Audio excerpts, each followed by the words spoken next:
Hello everyone, welcome back to my channel. I am Charvi Thakur and this video is going to be all about that how I scored 100 marks in my most favorite subject, that is political science, in class 12 CBSE board examination. And obviously this is not a clickbait video because I will attach my result right here, and I have also made a previous video on how I scored 100 in English. So if you haven't watched that video, please go and watch it. It is very helpful for English. And in today's video, I am going to be telling you all the strategies that I have used, all the resources that I have used for scoring 100 in political science, and I will give you all the tips that is needed to have a score like this. So please watch this video till the end if you also want to score 95 plus, 98, 99 or 100 in political science. So without any further delay, let's get into the video. So first of all, I want to break a myth कि political science is all about theory, it is all about ratification. It is not. Political science is all about concept. It is all about the clarity of your mind. अगर तुम्हें politics में interest है, just like me, तो it is your subject. I have a lot of interest in politics and political science as well. मैंने class 12th में humanities I think opt ही political science पढ़ने के लिए करी थी, and in the 11th standard I got to know that this is my most strong subject that I have. So सबसे पहली बात तो I had this dedication since my class 11 that I want to score 100 out of 100 in this subject in my class 12 board examination. मेरे को clear था कि मुझे करना ही करना है. मेरे 99 आते आई वुड हैव क्राइड, क्योंकि मैंने एम ही 100 का करा है स्टार्टिंग से लेके एंड तक. So if you also have that level of interest in this subject, you will be able to score 100 out of 100 if you have that level of dedication and consistency. So political science में broadly we have two books, one is India book and the other one is world book. मेरी personal favourite India book थी because it has story based format, और Indian politics में I had an interest. तो इस वजह से मुझे Indian politics और इंडिया बुक जो थी उसको लर्न करने में बहुत ज़्यादा मज़ा आता था, I want to tell you.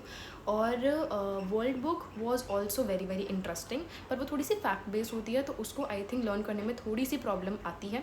तो I will tell you each and everything कि इंडिया बुक को लर्न करने में किस तरीके की प्रॉब्लम्स आती है, कॉन्सेप्ट्स को समझने में क्या क्या थोड़ी बहुत दिक्कत आती है, and also I will give you a solution to tackle these kind of problems.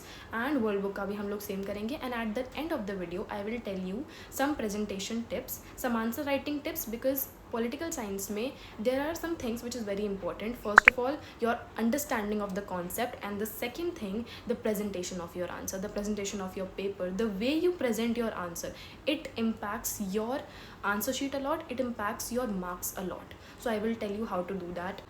सबसे पहले हम आते हैं हमारी इंडिया बुक पे, which is my personal favourite book. और इंडिया बुक में अगर मैं देखूँ तो जो प्रॉब्लम्स आती हैं उसमें से कुछ problems I have just written it down. सबसे पहली प्रॉब्लम है कि इंडिया बुक का data is very gigantic. Yes, I agree to the point कि इंडिया बुक में बहुत सारा डेटा है, बहुत अलग अलग तरीके का डेटा है, but the point is it is a story based format. तो वो एक पॉइंट पे जाके तुम्हें लर्न हो जाता है. By the way I will give you the solution of the problem.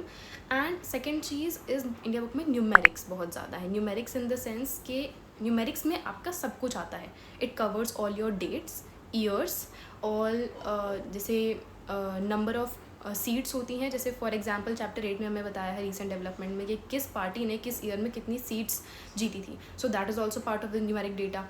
किस पार्टी ने कितनी बार किस लीडर ने कितने टाइम तक पार्टी को होल्ड करा, किस लीडर ने कितने टाइम तक कौन सी पोजीशन होल्ड करी, एवरीथिंग कम्स इन न्यूमेरिक्स. कौन सी कंट्री है, कितनी कंट्री है यूरोपियन यूनियन में, कितनी कंट्रीज़ ने कौन से ईयर में एग्जिट कर लिया यूरोपियन यूनियन से, ये सब चीज़ें तुम्हारी आती हैं न्यूमेरिक्स में.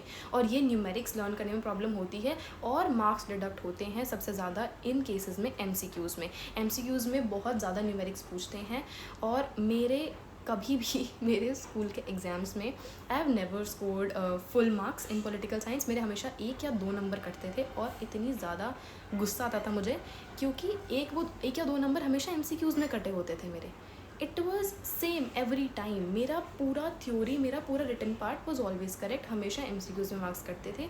तो हमें उस चीज़ पे बहुत ज़्यादा ध्यान देने की ज़रूरत है, और मैंने दिया भी था. That is why I score 100 in main board examination. उसके बाद जो तुम्हारी प्रॉब्लम आती है वो है ट्विस्टेड क्वेश्चंस की। पॉलिटिकल साइंस में हमें डायरेक्टली हिस्ट्री की तरह डायरेक्टली क्वेश्चन नहीं उठ के आते कि हमें डायरेक्टली हमारे दिमाग में डेटा है, हमने उसको ऐसे कैसे उसके ऊपर लिख दिया आंसर शीट पे हमारे, ऐसा नहीं होता। कभी कभी बहुत ज़्यादा ट्विस्टेड क्वेश्चंस भी आते हैं। You won't be able to recognise कि तुम्हें इस टॉपिक में कौन सा टॉपिक बुक का उठा के लिखना है, इस क्वेश्चन में एक्चुअल में पूछा क्या है, तुम लिख कुछ और रहे हो और उस क्वेश्चन का आंसर कुछ और है। जनरली ऐसे क्वेश्चन स्टेटमेंट बेस्ड होते हैं और बहुत कंफ्यूजिंग क्वेश्चंस होते हैं वो, तो I will teach you how to tackle these kind of questions. उसके बाद आते हैं हमारे कार्टून्स जो हमारी बुक में अलग अलग पॉइंट पे कुछ कुछ कार्टून्स दिए होते हैं। These are some of the things जो इंडिया बुक से तो नहीं पूछे जाते। Generally cartoons are asked from world book, पर कार्टून्स बहुत इंपॉर्टेंट होते हैं। कार्टून्स को किस तरीके से करना है I will tell you that as well. तो यही सारी कुछ प्रॉब्लम्स है जो मुझे लगता है इंडिया बुक के अंदर जनरली स्टूडेंट्स फेस करते हैं। जनरली शायद मैंने भी ये प्रॉब्लम स्टार्टिंग में फेस करी थी। So I will tell you solution of each and every problem.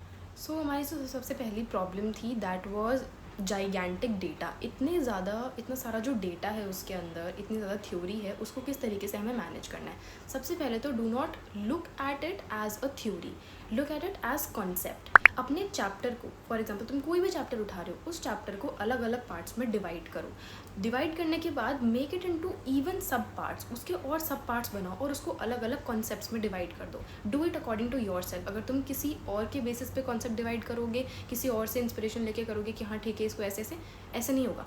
खुद से अपनी बुक लेके बैठो, चैप्टर को ओपन करो, डिवाइड करो कि ये चैप्टर कितने कितने पार्ट्स में डिवाइडेड है, उसको और इवन सब पार्ट्स में डिवाइड करो and then make your own topic. और हर टॉपिक को एक कंसेप्ट की तरह समझो, हर टॉपिक को ऐसे समझो कि ये एक स्टोरी है। जब भी तुम्हारा चैप्टर स्टोरी बेस्ड फॉर्मेट में चल रहा है, try to understand it in a story based format, right. कि एक स्टोरी है, ठीक है, पहले ये आया मिनिस्टर, उसके बाद दिन ये आया, इसके टेन्योर में ये प्रॉब्लम्स हुई, देन फिर ये आए, इन्होंने ये काम किए। इस तरीके से अगर तुम स्टोरी बेस्ड फॉर्मेट के तरीके से अगर थ्योरी को समझोगे, it will be very very easy for you. The next point is read NCERT very very thoroughly. NCERT is your only holy book that you have to score 95 above in political science. NCERT की एक एक line को घोल के P जाओ, I want to से just that. और NCERT तुम्हें किस तरीके से रीड करनी है, open your NCERT book and side by side तुम्हें अपने नोट्स बनाने हैं। तुम्हें बिना लिखे पॉलिटिकल साइंस में कोई भी चीज़ अच्छे से याद नहीं होगी, मेरी गारंटी ले लो।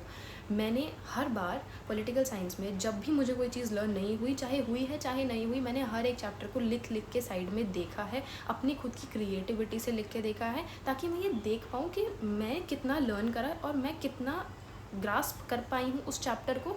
एक ब्लैंक पेपर लेके बैठो साइड में, एक कॉन्सेप्ट पढ़ो NCERT का। कॉन्सेप्ट पढ़ने के बाद जब तुमने उसको बंद कर दिया, उसके बाद उसको एक ब्लैंक पेपर पे लिखो एंड ऐसा प्रिटेंड करो कि तुम खुद को समझा रहे हो या किसी और को समझा रहे हो। इससे तुम्हारी जो हैबिट है ना एक्सप्लेनेशन की, वो बेटर होगी और तुम अपने एग्जाम में भी बहुत अच्छे से एक्सप्लेन कर पाओगे जब तुम्हारे सामने क्वेश्चन आएगा। तो read NCERT very very thoroughly. उसके अंदर जितने भी इंपॉर्टेंट पॉइंट्स हैं, जितने भी तुम्हें लग रहा है कि क्या क्या चीज़ें इंपॉर्टेंट है, तो तुम्हें सभी बोलते होंगे कि कीप हाईलाइटिंग एवरीथिंग। और जितनी भी स्टैम्प बॉक्सेस गिवन होते हैं हमें साइड में, एक्स्ट्रा के बॉक्सेस जो भी होते हैं, उनको भी बहुत अच्छे से रीड करो। डू नॉट लीव देम, उनके अंदर से बहुत इंपॉर्टेंट MCQs बनते हैं और उसमें क्वेश्चन फिर मार्क्स कट जाते हैं, तो please read them as well. और हर एक पॉइंट पे, हर एक चीज़ पे ध्यान दो NCERT के। NCERT को स्टार्टिंग से लेके एंड तक पूरी की पूरी पढ़ डालो। एक कोना ऐसा नहीं होना चाहिए NCERT का जो तुमने नहीं पढ़ा है। दैट इज़ द ओनली की कि तुम इंडिया बुक को एस कर पाओ। Second thing which is even more important than NCERT reading is note making।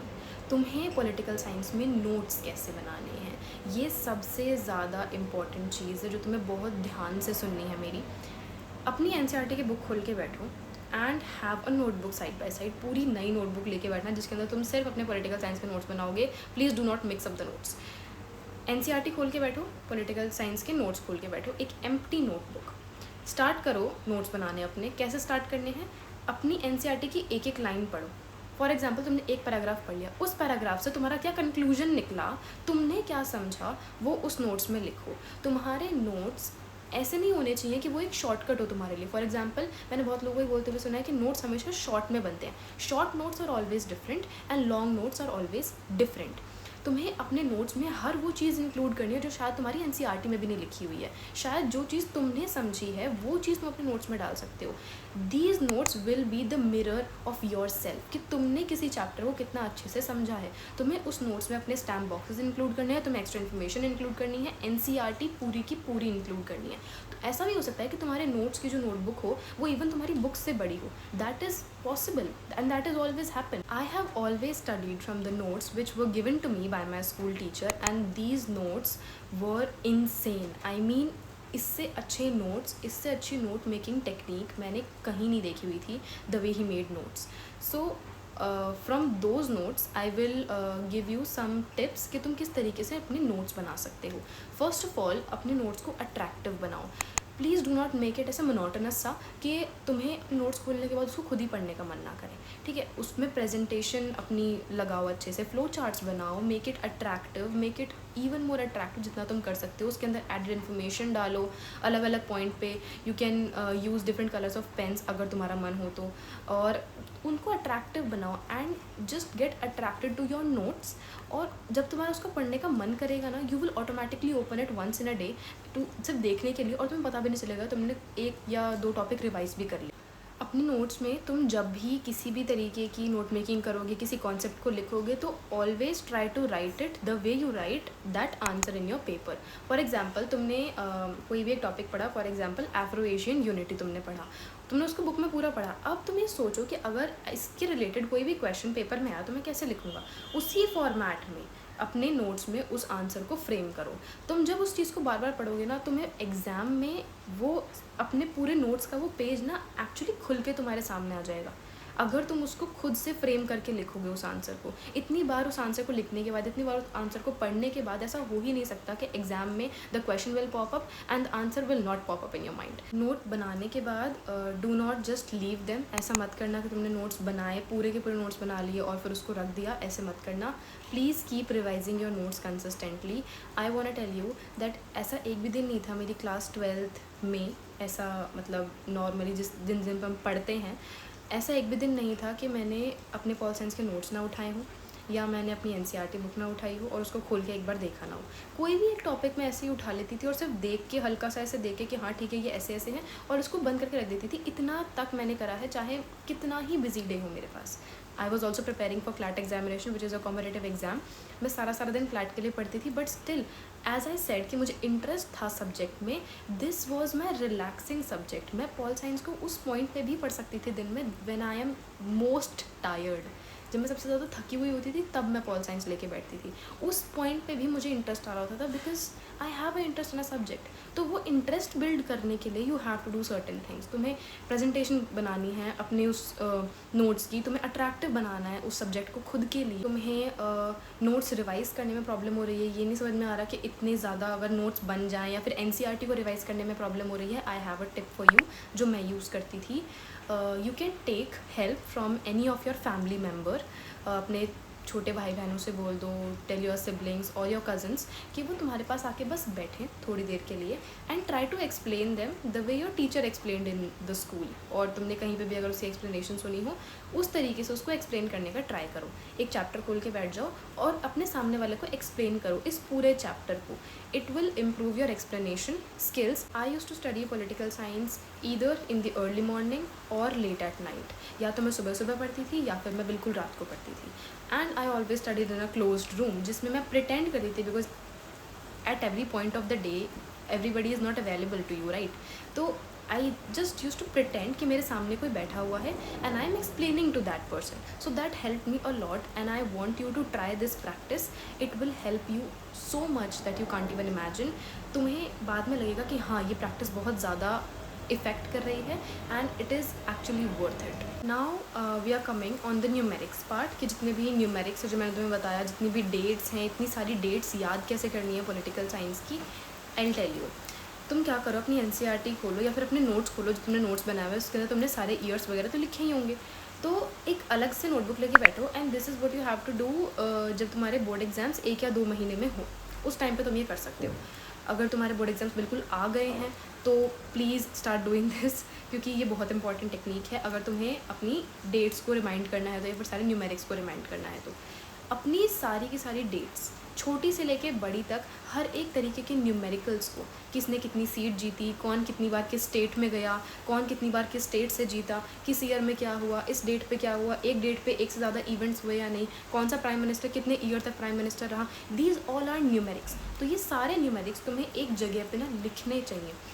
What I did कि मैंने अपनी बुक खोली थी, अपने नोट्स खोले थे, और मैं साथ साथ लिखती जा रही थी कि जितने भी न्यूमेरिक्स हैं, देयर आर इन टोटल 135 के अराउंड डेट्स या न्यूमेरिक्स हैं इंडिया बुक में, एंड आई थिंक 120 के अराउंड डेट्स है, if I am not wrong, जितना मुझे याद आ रहा है 120 के अराउंड डेट्स और न्यूमेरिक्स हैं वर्ल्ड बुक में। तो ये सारी चीज़ें जब तुम्हारे पास एक जगह पे अवेलेबल होंगी ना, तुम्हारे एग्ज़ाम डे पे या एग्ज़ाम डे से पहले तुम जब इसको रिवाइज करोगे, तुम्हें एक जगह पे सारी की सारी डेट्स मिलेंगी, एंड कीप रिवाइजिंग देम, जैसे तुम अपने नोट्स को रिवाइज करते हो। बाय द वे, डेट्स को रिवाइज करने का सबसे अच्छा तरीका है उसको उसके इवेंट के साथ रिवाइज करना। तुम अगर उसको स्टोरी बेस्ड फॉर्मेट में सीधा ऐसे याद करोगे ना, टेबल फॉर्मेट में, तुम्हें बहुत जल्दी डेट्स याद हो जाएंगी। अगर तुम इवेंट्स के फॉर्म में याद करोगे, इस इवेंट के बाद ये इवेंट हुआ, इस इवेंट के बाद ये इवेंट हुआ, 3 साल बाद ये, ईयर्स ऐड करके याद करो। So there are many ways to remember, to memorise dates, और अगर तुम रिवाइज करते रहोगे तो तुम्हें ऑटोमेटिकली वो चीज़ याद हो जाएगी। तो नोट मेकिंग का थरली यही पार्ट है कि नोट्स को बहुत अट्रैक्टिव बनाओ, बहुत प्रेजेंटेबल फॉर्मेट में बनाओ। नोट्स को नोट्स के अंदर जो तुम्हारी एक्स्ट्रा इन्फॉर्मेशन है, जो भी तुम्हें लग रहा है कि इम्पॉर्टेंट है, उसको नोट्स के अंदर भी हाईलाइट करो, और उसको नोट्स में अलग से लिख के रखो। जितने भी स्टैम्प बॉक्सेस हैं तुम्हें दिख रहे हैं, उन सब को अपने नोट्स में इंक्लूड कर लो। नोट्स तुम्हारी एक ऐसी चीज़ होनी चाहिए जिसके अंदर अगर तुम अपने सिर्फ नोट्स भी पढ़ के जाओ ना, तब भी तुम अपने एग्जाम में 97 98 स्कोर करो। इतने अच्छे लेवल के नोट्स होने चाहिए तुम्हारे। जो भी नोट मेकिंग की टिप मैंने तुम्हें दी है वो वर्ल्ड बुक और इंडिया बुक दोनों के लिए बिल्कुल सेम है। जैसे इंडिया बुक में तुम अपने स्टैम्प बॉक्सेस को, हर एक्स्ट्रा इन्फॉर्मेशन को इंक्लूड करोगे अपने नोट्स में, उसी तरीके से when you start studying world book, उसको भी फ्लो चार्ट्स की फॉर्मेट में, आंसर बेस्ड राइटिंग की फॉर्मेट में तुम अपने नोट्स को प्रेजेंट करो, उसको अट्रैक्टिव बनाओ। और जैसे इंडिया बुक में स्टैम्प बॉक्सेस होते हैं, we all know that world book में प्लस बॉक्सेस होते हैं, तो उनको बहुत अच्छे से उसके अंदर प्रेजेंट करो। जितना तुम्हें लग रहा है कि ये चीज़ इंपॉर्टेंट है और ये क्वेश्चन एग्जाम में पूछा जा सकता है, I am not telling you to write unnecessary information जो कभी एग्जाम में पूछी ही नहीं जाती है। Just keep a eye on the trend कि किस तरीके के क्वेश्चंस एग्जाम में पूछ रहे हैं, ये इन्फॉर्मेशन एग्जाम में आ सकती है या नहीं। हर एक नई इन्फॉर्मेशन जो अभी तक एग्जाम में नहीं आई है, which seems relevant, it can come into the exam, तो उस चीज़ पे भी तुम्हें ध्यान रखना है। थोड़ा बहुत तुम्हें अपने आइडिया से भी देखना है कि ये चीज़ इंपॉर्टेंट हो सकती है और ये नहीं। एक और टॉपिक जो हमारा था, जो था कार्टून्स का, तो कार्टून्स इंडिया बुक और वर्ल्ड बुक दोनों में होते हैं, बट आई थिंक जितना मुझे याद है कि बोर्ड एग्जाम में cartoons generally come from world book. India book से कार्टून नहीं आता है, but still you have to prepare very well for that. तुम कार्टून्स के लिए गूगल पे रेफ़र कर सकते हो, किसी भी सोर्स को रेफ़र कर सकते हो। बहुत अच्छे अच्छे तरीके से कार्टून्स एक्सप्लेन्ड हैं अलग अलग वेबसाइट्स पे गूगल पे, तो तुम वहाँ जाकर उसको सर्च कर सकते हो और कार्टून्स की एक्सप्लेनेशन देख सकते हो। Otherwise I am telling you कि तुम अपने खुद के ना, मतलब ऐसे चैप्टर ओपन करो और उस चैप्टर में जितने भी कार्टून्स हैं, कार्टून्स के साइड में उसकी एक्सप्लेनेशन खुद से लिख लो। जितना तुम्हारे स्कूल टीचर ने तुम्हें एक्सप्लेन करा होगा, जितना तुमने शायद अगर यूट्यूब से कहीं से रेफरेंस ली है चैप्टर की, तो वहाँ से तुम देखो और वहाँ पे साइड में लिखते जाओ कि इस कार्टून के क्या रेफरेंस है। स्टार्टिंग से लेके एंड तक तुम बुक में हर कार्टून की रेफरेंस उस कार्टून के नीचे ही लिख दोगे, तो तुम जब रिवाइज करोगे उसको, तुम्हें ज़्यादा प्रॉब्लम नहीं होगी। और कार्टून्स में जनरली लीडर आइडेंटिफाई करने के लिए आते हैं, तो लीडर्स का तो इतना आइडिया हो ही जाता है।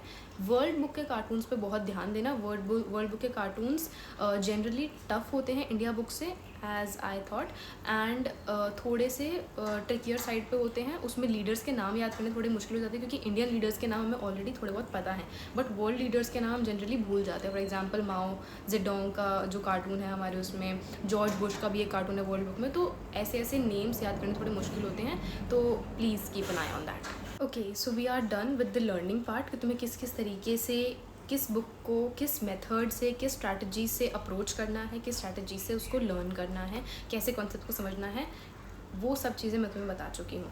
Now we will come on answer writing tips, क्योंकि मैंने तुम्हें बोला था कि 2 चीज़ें बहुत इंपॉर्टेंट है। एक, कॉन्सेप्ट को समझना, हर एक चैप्टर के कॉन्सेप्ट को अच्छी तरीके से दिमाग में बिठाना। दूसरा, उस कॉन्सेप्ट को अपने एग्जामिनर को समझाना, विच डायरेक्टली मीन्स आंसर राइटिंग, कि तुम किस तरीके से आंसर राइटिंग करोगे अपने पेपर में। तुम्हारे पेपर की प्रेजेंटेशन बहुत हद तक ये मैटर करेगी कि तुम्हारे पॉलिटिकल साइंस में कितने मार्क्स आएंगे। अगर मैं बताऊं तो paper presentation can give you 5 marks in your political science paper free के, अगर तुम पेपर को अच्छे से प्रेजेंट करते हो तो। तुम्हें अगर कोई आंसर नहीं भी आता है ना, तुम पेपर प्रेजेंटेशन अगर जानते हो तो तुम उस आंसर में भी, अगर फॉर एग्जांपल वो तुम्हारा 6 मार्क का है, तुम उसमें एटलीस्ट 3 से 4 मार्क्स लेके जा सकते हो।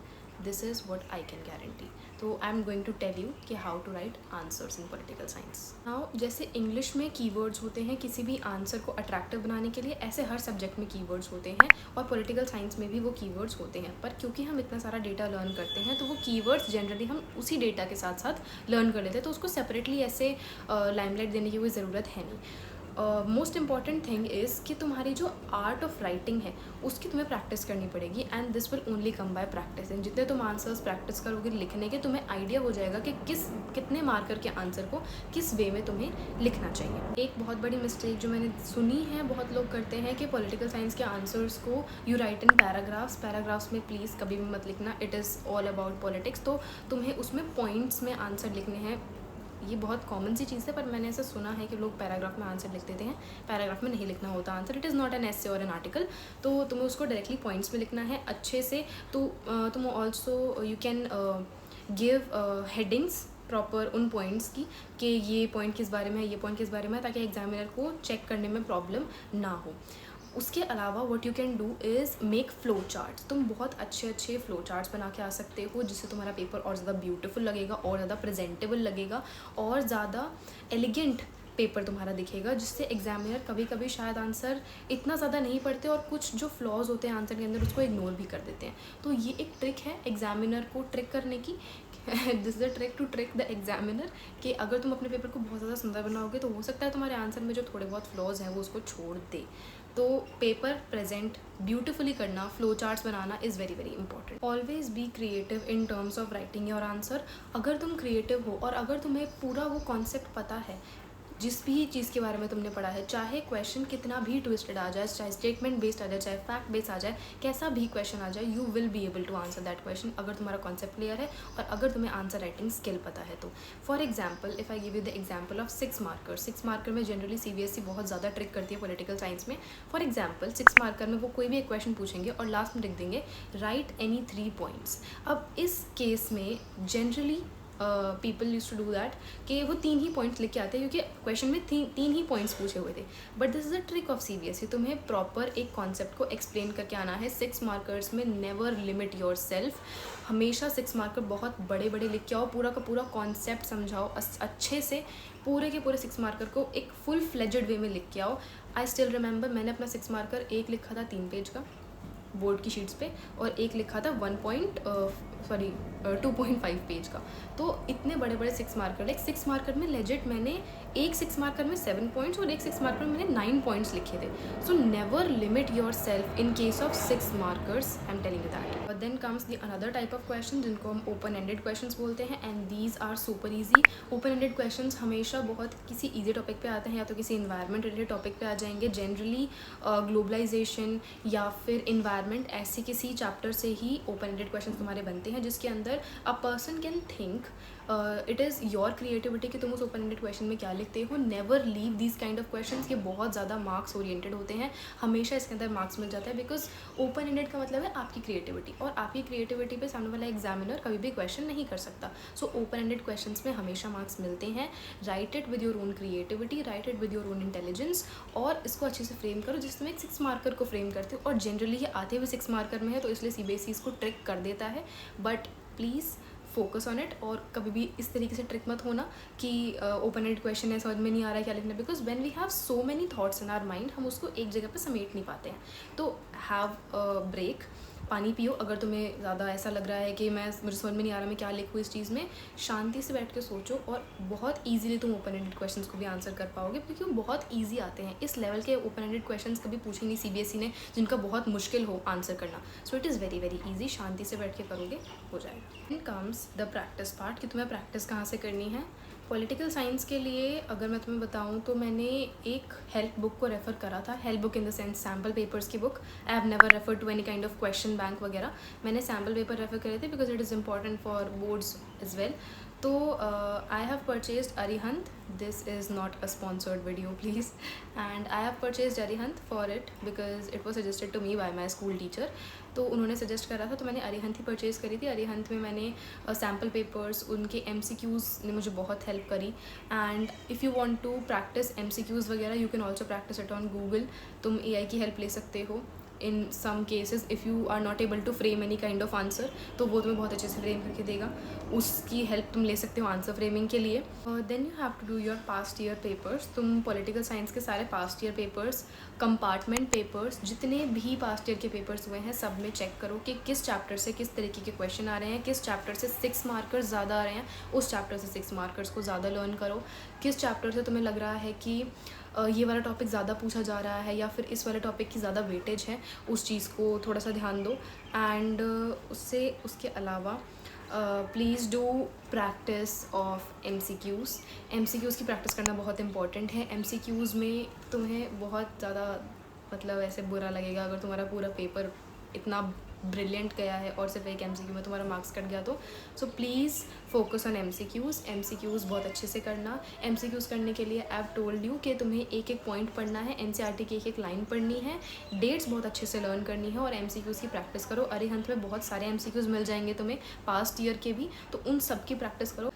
Okay, so we are done with everything in this video, and at last I just want to tell every one of you कि the most important thing to score better marks, to score good marks in any kind of subject is your hard work, your consistency, your dedication and your smart work as well. ये सब चीज़ें अगर तुमने साथ में मिला दी, so no one can stop you from scoring your dream score in any of your favourite subject that you want. Pol is a kind of subject जिसके अंदर if you want to score 95 तुम बहुत easily कर सकते हो with all the tips that I have given you. But if you want to score 99, 98 और 100, you have to put some special efforts to your preparation. उसके बाद you will be able to ace this kind of score. So if you like this video, क्योंकि अगर तुम इतने and तक आ गए हो तो तुम्हें वीडियो पसंद आ ही गई होगी। So if you like the video, please do like, share and subscribe to my channel. If you want videos on any further topic, please let me know in the comment section below. I will make a video on that as well. Till then, take care and bye bye.